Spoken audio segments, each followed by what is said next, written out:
Hi, this is Greg Johnson, Director of Media Development for the Blue Book.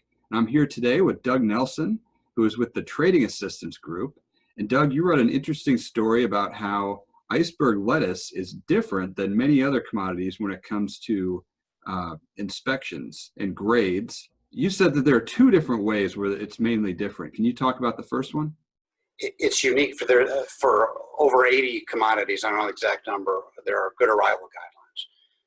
Those are very flexible guidelines. They provide different expectations for the second day in transit, or the fourth day, or the fifth day. Good arrival guidelines are the most common.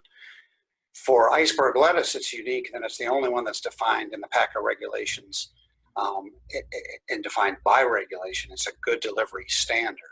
And it provides for, it's a 15, 9, and 5 standard. So 15 for average defects, 9 for serious, and 5 for decay, which sounds very similar to the scheme used, or that we deal with for good arrival within the good arrival guidelines. It is different, however, because it's not attached to a specific length of time. So it's a 15% average condition defects at contract destination, regardless of the number of days in transit. And then, Doug, the second way you write could be potentially a problem for unwary buyers, right?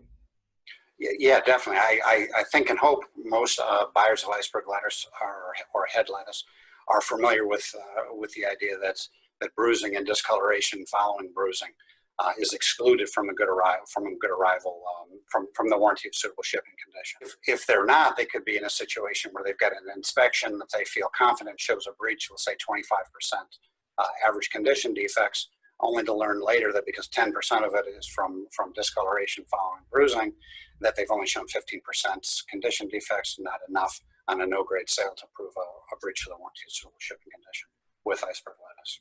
Well, Doug, I think that's a really good example how iceberg lettuce kind of breaks the mold from all the other produce items in the produce department of the supermarket. Right. We don't normally think of it as being, out of the ordinary, but in this one context, it is.